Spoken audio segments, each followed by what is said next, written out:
إن الله يحب التوابين ويحب المتطهرين.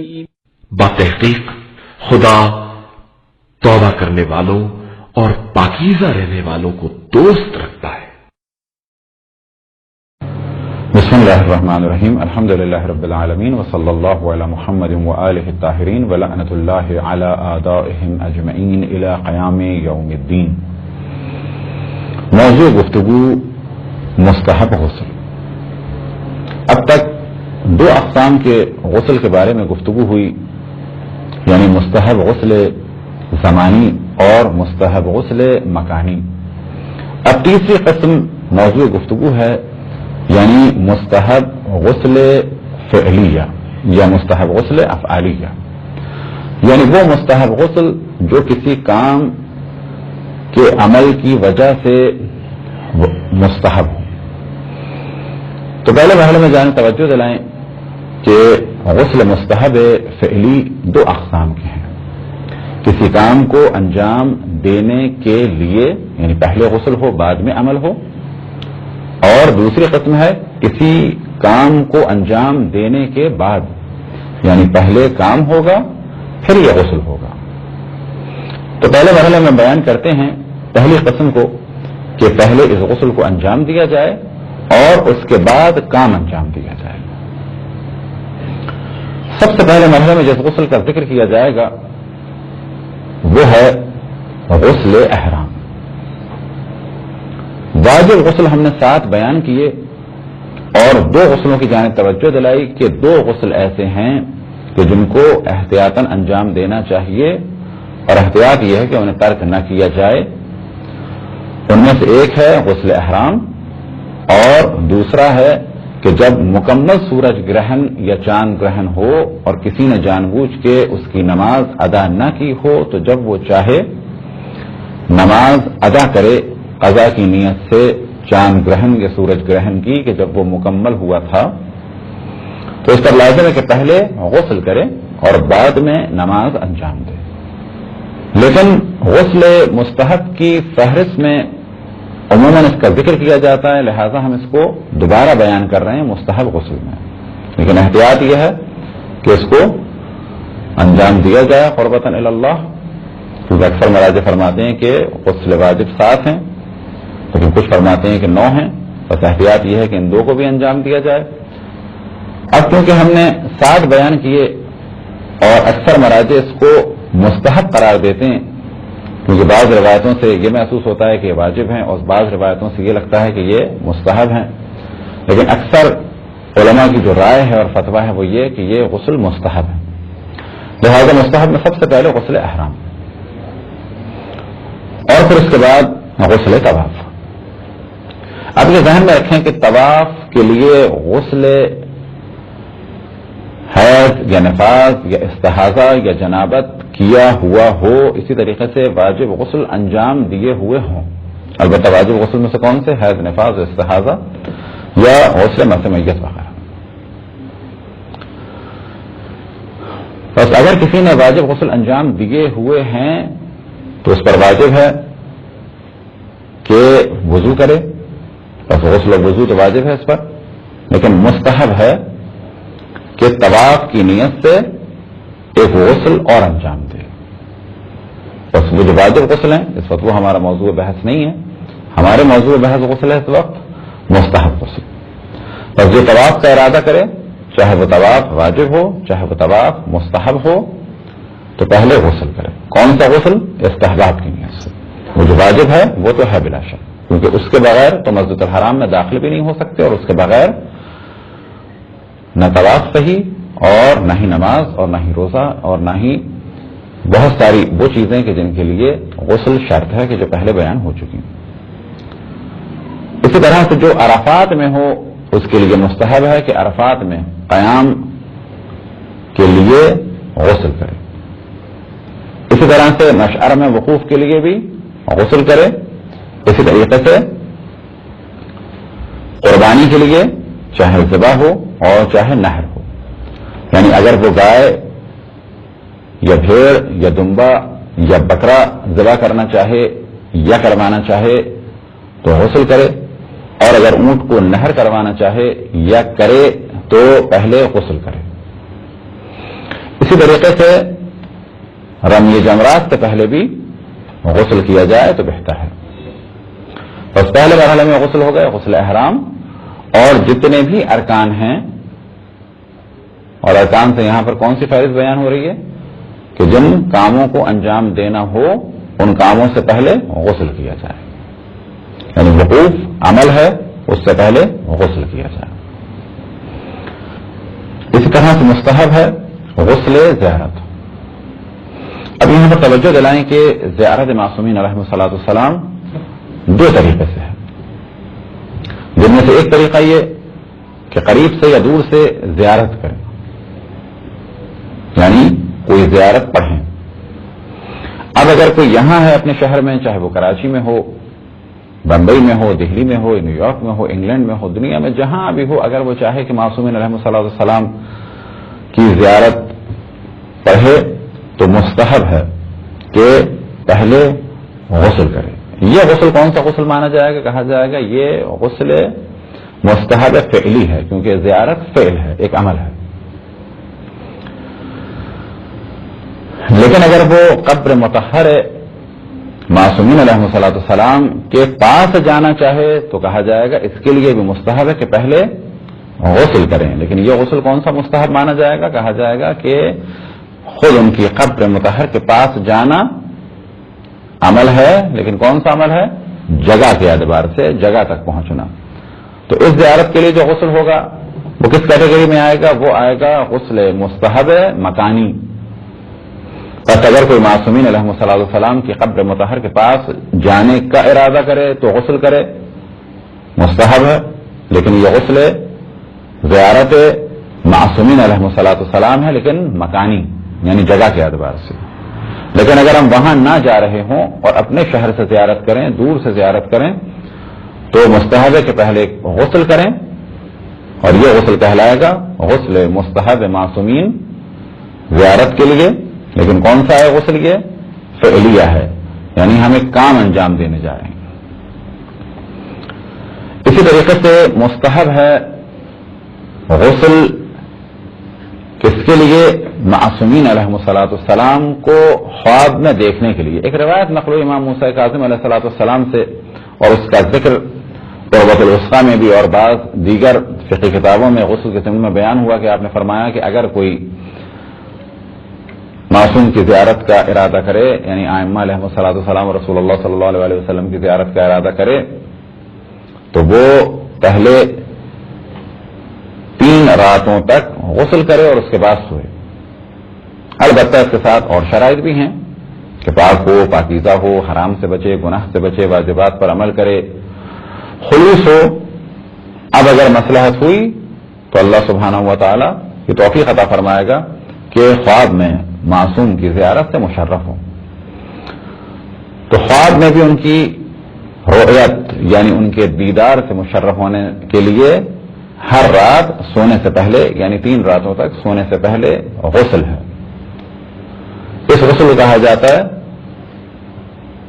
کہ یہ غسل ہے کس چیز کے لیے؟ رؤیت ائمہ کے لیے، رؤیت رسول اللہ صلی اللہ علیہ وآلہ وسلم کے لیے، یعنی ان کے دیدار کے لیے۔ یہ غسل بھی مستحب غسلوں میں سے ایک غسل ہے۔ اسی طرح سے مستحب ہے کہ جب بھی سفر کا ارادہ کریں تو پہلے غسل کریں۔ البتہ جب بھی سفر کے لیے نکلیں 2 رکعت نماز بھی پڑھیں حاجت کی کہ اللہ سبحانہ و تعالی یہ سفر ہمارا ساتھ خیریت کے انجام دے۔ اسی طرح سے مستحب ہے کہ سفر سے پہلے غسل کیا جائے، اور ساتھ ہی مستحب ہے کہ 2 رکعت نماز پڑھی جائے، اسی طریقے سے صدقہ دیا جائے۔ لیکن اس وقت ہمارا موضوع ہے کہ سفر سے پہلے غسل کا انجام دیا جانا، اور خصوصاً اگر یہ سفر حج یا عمرے یا زیارت کا ہو تو بہت زیادہ تاکید ہے کہ پہلے غسل کیا جائے۔ مستحب ہے کہ اگر کوئی نماز استخارہ پڑھنا چاہے تو پہلے غسل کرے۔ اسی طریقے سے مستحب ہے کہ اگر کوئی استخارہ دیکھنا چاہے تو پہلے غسل کرے، لیکن اس جانب توجہ رہے کہ یہ عمل واجب نہیں ہے، مستحب ہے۔ اور ہم ہمیشہ توجہ دلاتے ہیں کہ واجب اور مستحب اور مکروہ اور حرام کے درمیان فرق کو سمجھنا چاہیے۔ تربت امام حسین علیہ الصلوۃ والسلام کو اگر کوئی کربلا سے اٹھانا چاہے تو اس کا خاص طریقہ ہے جو مفاتیح الجنان میں نقل ہوا، اس کے لیے بھی مستحب ہے کہ پہلے غسل کیا جائے۔ اسی طریقے سے نماز استسقاء یعنی کہ جو بارش کی طلب کے لیے نماز پڑھی جاتی ہے اس سے پہلے بھی غسل مستحب ہے، اور نماز حاجت سے پہلے غسل مستحب ہے۔ اسی طریقے سے نماز توبہ سے پہلے غسل مستحب ہے۔ نماز توبہ مختلف اقسام کی ہیں، مفاتیح میں اس کا ذکر ہے، اسی طرح سے اور بعض دیگر کتب مفصلہ میں اس کا ذکر ہے، اور مفاتیح میں خصوصاً ایک نماز توبہ کا ذکر ہے ذی القعدہ کے مہینے میں، جو ذی القعدہ کے ہر اتوار میں پڑھی جاتی ہے، لیکن یہ نماز مخصوص نہیں ہے کہ فقط ذی القعدہ میں ہو اور اتوار کو ہو ذی القعدہ کی، بلکہ سال میں جب بھی اس نماز کو پڑھنا چاہیں تو اس نماز کو پڑھا جائے، اور اس سے پہلے غسل مستحب ہے۔ اسی طریقے سے اگر کوئی اپنے کفر سے پلٹے، توبہ کرے، استغفار کرے اور ایک غسل انجام دے توبہ کی نیت سے۔ اگر کسی شخص کا خوف ہو، کسی ظالم کا خوف ہو یا کسی چیز کا خوف ہو تو مستحب ہے کہ اللہ سبحانہ و تعالیٰ کی بارگاہ میں شکایت کرے اس شخص کی، اور اس سے پہلے غسل کرے۔ شکایت سے مراد یہ کہ اللہ سبحانہ و تعالیٰ پہ توکل کرے اور دعا کرے اس شر کو ٹلنے کے لیے، اور دعا اتنی شدید نہ ہو کہ خود ظالم میں سے ہو جائے۔ مثال کے طور پہ کسی کے ظلم کا خطرہ ہے تو پہلے مرحلے میں دعا کرنی چاہیے کہ اللہ سبحانہ و تعالیٰ اس کی ہدایت فرمائے اور اس کو اس ظلم کرنے سے روکے۔ اسی طرح سے کسی چیز کا خوف ہو تو اس چیز سے بچنے کے لیے بھی مستحب ہے کہ دعا کرے اور ایک عدد غسل انجام دے قربتاً الی اللہ۔ اگر کسی کو کوئی حاجت ہو تو مستحب ہے کہ ایک عمل انجام دے، اور وہ عمل یہ کہ 3 دن روزے رکھے، 13، 14 اور 15 تاریخ۔ کون سی تاریخ؟ 13، 14 اور 15 قمری تاریخ کو 13 کو روزہ رکھے، 14 کو روزہ رکھے، 15 کو روزہ رکھے، اور 15ویں روزے میں غسل کرے اور اللہ سبحانہ و تعالیٰ سے دعا کرے۔ تو یہ غسل بھی مستحب ہے اور روایات میں اس کا ذکر ہوا۔ اسی طرح سے مستحب ہے کہ مباہلے سے پہلے غسل کیا جائے۔ مباہلے کی تفصیل بعض کتب فقہ میں مل جائے گی، اختصار کے ساتھ بتایا جائے کہ اگر کسی جگہ حق کو بیان کرنے کے لیے تو جب وہ دلائل سے قبول نہ کر رہے ہوں تو پھر مباہلے کے لیے دعوت دی جائے، اور مباہلے کا تقریباً وہی طریقہ ہے جو رسول اللہ صلی اللہ علیہ وسلم نے انجام دیا، اور مباہلے سے پہلے غسل کیا جائے۔ اسی طرح سے حجامت سے پہلے غسل، البتہ حجامت کے وہ معنی نہیں کہ جو انڈیا، پاکستان یا بنگلہ دیش میں ہیں، کیونکہ ہمارے یہاں حجامت کے معنی ہیں بال کٹوانا، لیکن حجامت کے اصل معنی ہے خاص مقدار میں جسم کے خاص حصے سے خون کو نکالنا، اور یہ خون کا نکالا جانا صحت کا سبب ہے اور بہت زیادہ اس کی تاکید ہے۔ بس اگر کوئی حجامت کروانا چاہے تو بہتر ہے کہ پہلے غسل کرے۔ اسی طریقے سے اگر کوئی ازدواجی تعلق برقرار کرنا چاہے اور اس پر جنابت پہلے ہی ہو چکی ہو تو بہتر ہے کہ دوبارہ ان تعلقات کو برقرار کرنے سے پہلے غسل کرے۔ مستحب ہے کہ اگر کوئی میت کو غسل دینے کا ارادہ کرے تو اس سے پہلے ایک عدد مستحب غسل انجام دے۔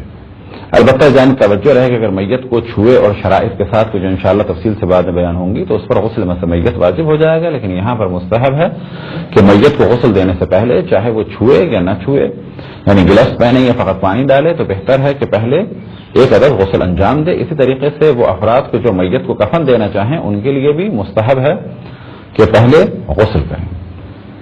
اور اگلے مرحلے میں بیان ہو ایک ایسا موضوع جس کا تعلق نماز سے ہے کہ جب بھی کوئی نماز میں خضوع و خشوع کے لیے اور نشاط کے لیے چاہے وہ غسل کرے تو یہ عمل بھی مستحب ہے۔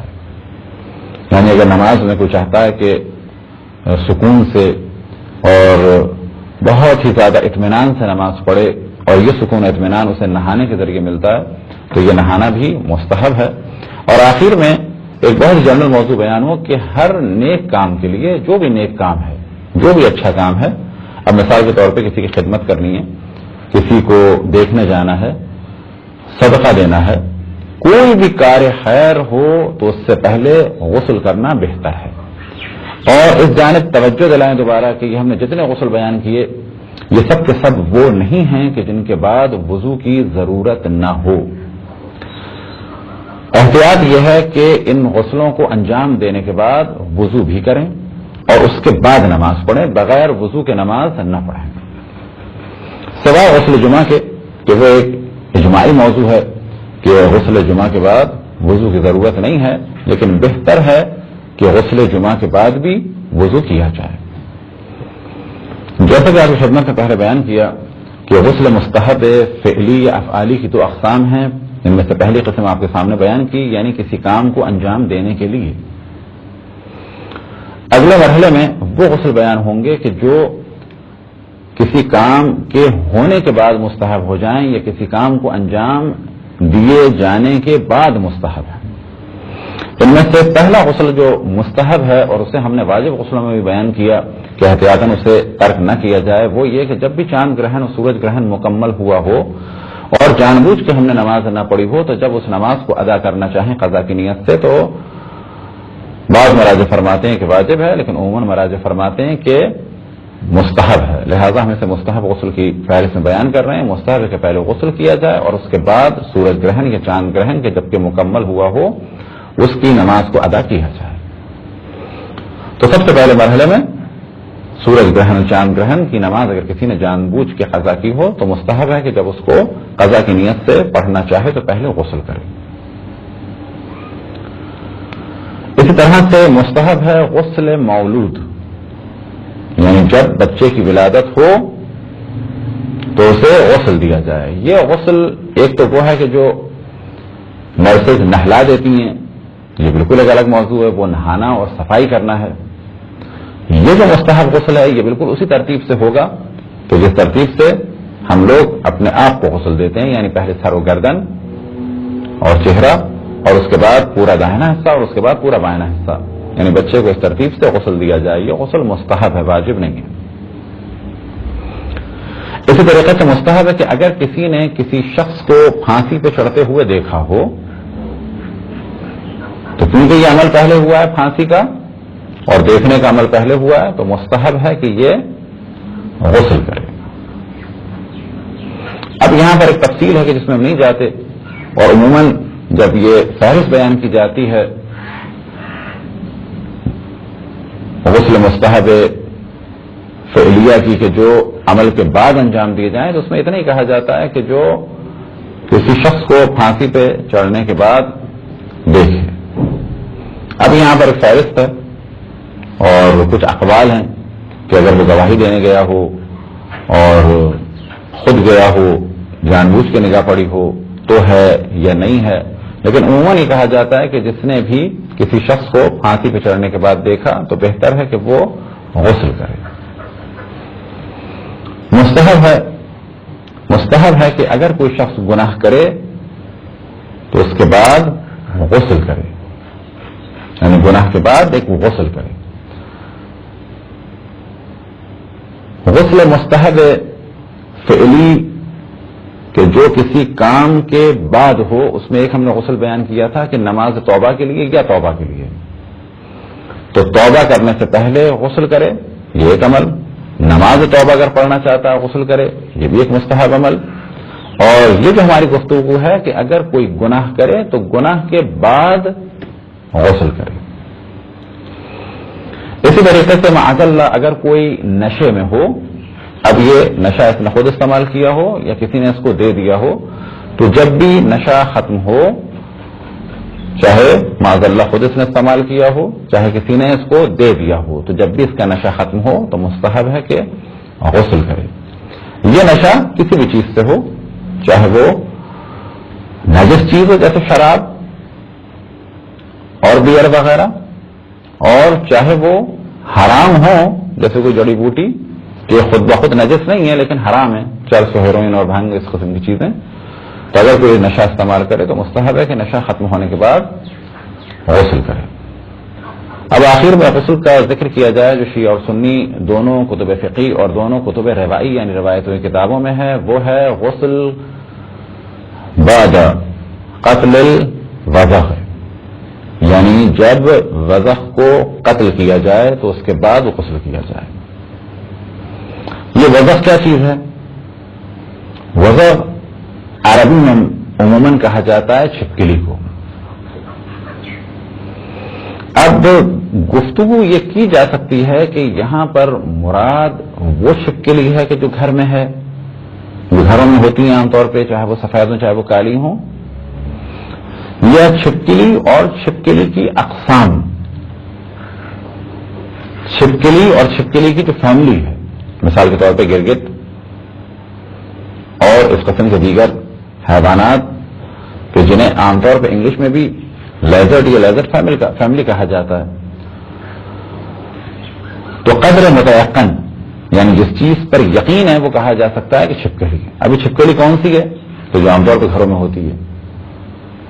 تو اگر کوئی چھپکلی کو مارے تو مستحب ہے کہ بعد میں غسل کرے. اب اس جانب پھر ہم توجہ دلائیں کہ یہ عمل مستحب ہے، واجب نہیں ہے. ہمارے یہاں بہت بڑی تعداد واجب اور حرام، مستحب اور مکروہ کو نہیں سمجھ پاتی. یہ تو چند وہ غسل مستحب کے جنہیں ترتیب بار آپ کی خدمت میں بیان کیا، اور آخر میں جانب توجہ دلائیں کہ یہ جتنے بھی غسل ہیں، چاہے وہ غسل زمانی ہو، چاہے وہ غسل مکانی ہو، چاہے وہ غسل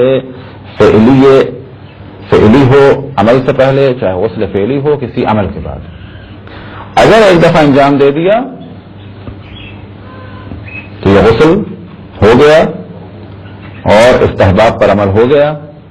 اگر بعد میں کوئی حدث اصغر صادر ہو جائے، یعنی پیشاب یا پخانہ یا معدے سے ہوا نکل جائے یا سو جائے انسان، تو ایسا نہیں ہے کہ اب دوبارہ کیا جائے، بس ایک دفعہ کر لیا کافی ہے. یہی گفتگو آتی ہے جمعے کے بارے میں کہ جمعے کے دن اگر غسل کر لیا، بعد میں پیشاب یا پخانہ یا ہوا خارج ہو گئی معدے کی، یا یہ کہ آنکھ لگ گئی اور سو گئے، تو ایسا نہیں ہے دوبارہ غسل کیا جائے جمعے کے دن، بلکہ ایک غسل کر لیا کافی ہے. اسی طریقے سے باقی کاموں کے لیے ایک غسل کر لیا کافی ہے. شب قدر کی نیت سے ایک غسل کر لیا کافی کے بعد میں رفع حاجت کر لی.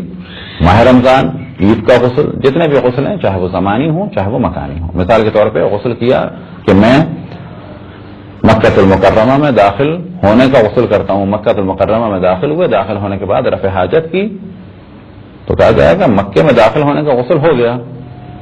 ہاں، اب اگر کوئی رفع حاجت کرنے کے بعد چاہتا ہے کہ حرم میں داخل ہو، پھر ایک غسل کر لے. لیکن اگر اس نے ایک غسل کیا چاروں کام کے لیے تو یہ ایک غسل اس کا کافی ہے. بس تمام غسلوں کے بارے میں کہا جا سکتا ہے کہ اگر ان کو انجام دے دیا ایک دفعہ تو یہ کافی ہیں، یعنی اگر اس کے بعد رفع حاجت کر لی تو دوبارہ ان کا انجام دینا نہ ضروری ہے اور نہ ہی مستحب.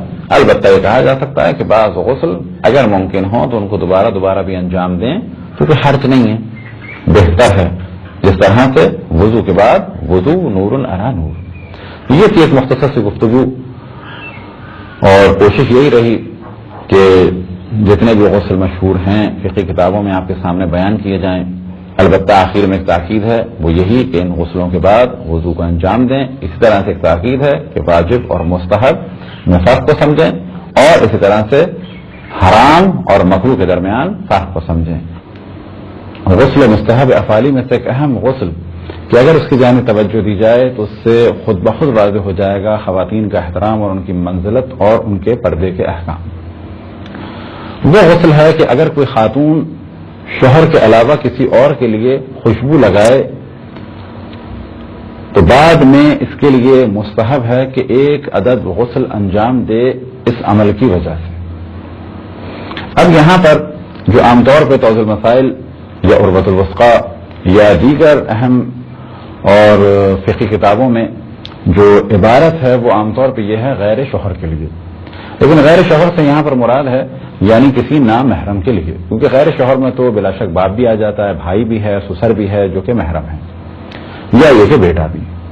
تو ایک جو عام مفہوم ہے اس کا وہ یہ کہ غیر شوہر یعنی کوئی خاتون اگر خوشبو لگائے نامحرم کو سنگھانے کے لیے، گو کہ یہ عمل اگر گناہ کے لیے ہو تو حرام ہے، لیکن محض اس لیے ہو تو یہ خوشبو نامحرم سونگھ سکے تو ایسے میں اس پر مستحب ہے کہ اس عمل کے بعد ایک عدد غسل انجام دے. یہ تو ہوئی گفتگو اس غسل سے متعلق.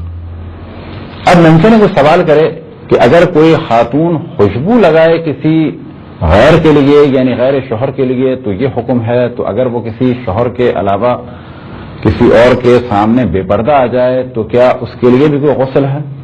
یا اگر کوئی نامحرم چھو لے تو کیا اس کے لیے بھی غسل ہے؟ تو جواب یہ ہے کہ فقہی کتابوں میں اس قسم کے کسی غسل کا ذکر نہیں ہے، لیکن اگر کوئی اس قسم کا غسل اس نیت سے انجام دینا چاہے تو کہا جائے گا کہ یہ بدعت ہے.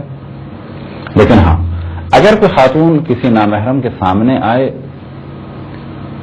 یعنی بے پردگی کرے یا کوئی نامحرم اسے چھوئے تو ان دو مخصوص چیزوں کے لیے تو کوئی غسل نہیں ہے، لیکن ایک وہ خاص غسل کے جس کا ذکر ہم نے پہلے کیا کہ گناہ کے بعد غسل کیا جائے تو یہ عمل بہتر ہے. یعنی گناہ کے بعد غسل کرنا مستحب ہے. کس نیت سے؟ کہ اگر کوئی شخص گناہ کرے تو اس کے بعد غسل کرے کہ میں غسل کرتا ہوں، یہ کرتی ہوں قربتاً الی اللہ. کس چیز کا؟ گناہ کے بعد توبہ اور استغفار کے لیے. تو کیونکہ بے پردگی حرام ہے، کیونکہ نامحرم کا چھونا حرام ہے، تو ایسی صورت میں اگر غسل کیا جائے گناہ کے بعد والے غسل کی نیت سے تو یہ عمل بہتر ہوگا.